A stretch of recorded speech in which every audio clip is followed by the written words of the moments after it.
Belakangan negara kita lagi dijajah sama permainan lama yang bernama lato-lato. Bahkan banyak dari kalangan selebritis dan pejabat yang ikutan juga terkena virus penyebaran lato-lato ini. Dan kemarin juga ada ya videonya Pak Jokowi yang ikutan nyoba ya kan. Bahkan sampai dibuatin lomba juga di beberapa daerah. By the way, setelah gue cari tahu, ternyata lato-lato ini bukan pertama kalinya populer di Indonesia beberapa waktu ini cuy. Ya mungkin beberapa dari lo udah tahu duluan sih ya.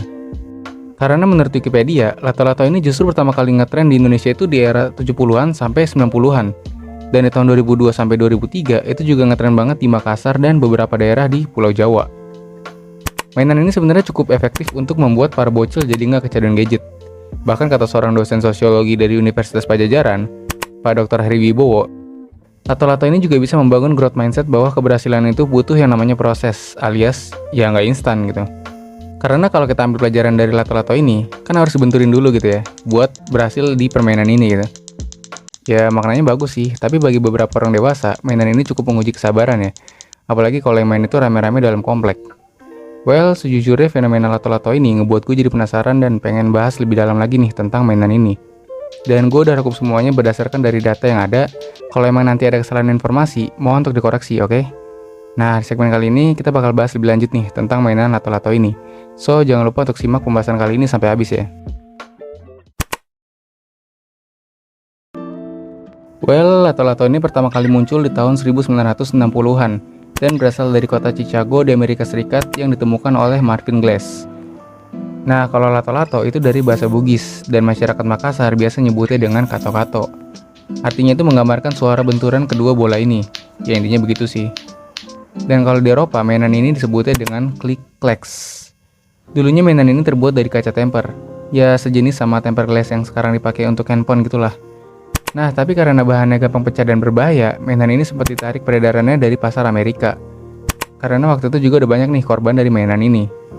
Begitupun pas akhir tahun 1960-an, lato-lato ini mulai masuk ke pasar dunia. Tapi cuma bertahan sampai 1970-an doang. Karena ya memakan banyak korban lagi gitu. Bahkan sampai seluruh sekolah di negara barat itu juga melarang adanya mainan clackers ini. Dan ketika mainan ini dilarang, anak-anak dulu tuh nganggep kalau itu tuh cuma konspirasi orang dewasa aja karena ya mereka nggak suka gitu sama suaranya. Ya umur segitu emang lagi lucu-lucunya sih ya. Nah setelah kejadian itu, akhirnya clackers ini di-remake pakai bahan plastik yang bertekstur keras dan padat. Dan penyebaran lato-lato ini cukup luas peredarannya, bahkan salah satunya di negara-negara bagian barat. Di tahun 1971, mainan clackers yang dibilang berisik dan mengganggu ini justru malah berubah jadi salah satu olahraga yang diakuin di Italia gitu. Bahkan di Italia pun mengadakan lomba clackers ini untuk pertama kalinya. Dan ternyata pesertanya itu bukan cuma dari Italia doang cuy. Ada Belanda, Prancis, Belgia, dan lain-lainnya. Singkat cerita, kejuaraan clackers pertama ini akhirnya dimenangkan oleh seorang pemuda berusia 19 tahun asal Italia. Nah, tapi karena dia juara pertama kali, jadi dia nggak dapet piala atau medali apapun. Nah, hadiahnya itu cuma domba, ayam, keju, dan lain-lain gitu.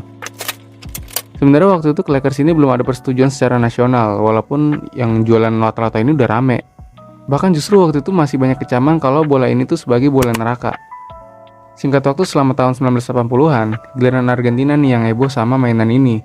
Sebagian warga Argentina keluar rumah untuk nonton turnamen clackers atau lato-lato ini. Bahkan turnamennya juga itu sponsorin sama beberapa institusi dan perusahaan-perusahaan besar. Dan di tahun 1990, channel TV Argentina yang bernama Magic Kids menggelar kejuaraan lato-lato ini secara umum. Dan untuk pemenangnya itu baru bakal dikasih hadiah beneran kali ini. Lato-lato ini juga sempat viral di Brazil pada tahun 2012 dengan nama bate-bate. Para penjual cukup kaget karena penjualan mereka itu naik drastis waktu itu. Dan untuk di Indonesia, lato-lato itu populer dari tahun 70-an sampai 90-an, 2002 sampai 2003, dan baru-baru ini dari bulan November tahun 2022. Untuk ngejawab kenapa mainan ini bisa populer belakangan ini, sebenarnya udah dijawab sama para ahli. Nah, dilansir dari Kompas, menurut dosen sosiologi dari Universitas 11 Maret, lato-lato ini tuh ngebuat orang tuh jadi nostalgia gitu sama mainan yang satu ini. Apalagi banyak juga di sosial media yang ngepost lato-lato ini. Jadinya ya banyak orang yang ikut penasaran juga sama mainan yang satu ini. Mungkin ya alasan mainan ini bisa rame banget karena efek penasaran dari satu tempat ke tempat lainnya ya kan. Misal daerah A main, terus daerah B penasaran gitu. Akhirnya tersebar ke daerah B juga, begitupun seterusnya. Nah, kalau dilihat dari segi psikologisnya, lato-lato ini sebenarnya bisa dijadiin sarana healing yang sederhana. Karena menurut seorang dosen psikolog dari Universitas Muhammadiyah Surakarta, lato-lato ini bisa buat seseorang itu tertawa walaupun dengan mainan yang harganya murah. Ya, walaupun di satu sisi lain, banyak juga yang merasa terganggu sama suara bisiknya. Tapi yang namanya sebuah fenomena tren, pasti ada yang namanya pro dan kontra.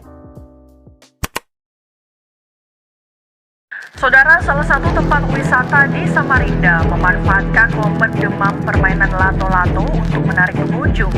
Seorang bocah 5 tahun di Kabupaten Sukabumi, Jawa Barat menderita sobek di bagian bibirnya akibat terantam lato-lato yang lepas dari tangan temannya. Lato-lato, permainan era tahun 90-an Pemirsa, yang kini demam kembali lato-lato populer di sedang masyarakat. Lato-lato kian populer di Minahasa. Walaupun lato-lato ini bisa jadi alat untuk menghilangkan stres bagi si pemain, tapi bagi yang denger justru malah jadi mereka yang stres gitu ya kan. Bahkan sampai dibilang kalau mainan ini juga bisa mengganggu suasana belajar. Nah, karena dibilang lato-lato ini mengganggu suasana belajar ya, ditambah banyaknya korban dari mainan ini, akhirnya kejadian yang waktu itu terjadi di sekolah-sekolah negara barat, itu terjadi lagi nih di Indonesia, yang mana banyak sekolah-sekolah itu ngelarang muridnya untuk bawa lato-lato ke lingkungan sekolah. Nah, tapi menurut KPAI, lato-lato ini justru bisa jadi sarana belajar cuy. Bahkan pas tahu banyak sekolah yang larang lato-lato ini, KPAI juga nanggepin kalau ini bukan langkah yang bijak. Karena harusnya sekolah itu mengembalikan dunia main para anak-anak, bukan ngelarang lato-latonya. Dan ada tanggapan dari para ahli yang bilang kalau lato-lato ini bisa mereda kecanduan gadget. Nah, tapi di sisi lain, lato-lato juga malah mengganggu beberapa orang yang dengernya ya kan.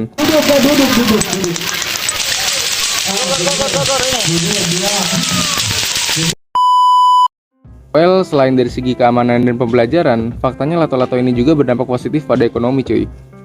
Kabarnya banyak pedagang lato-lato yang penjualan itu naik drastis, bahkan sampai ada yang puluhan juta dalam sebulan.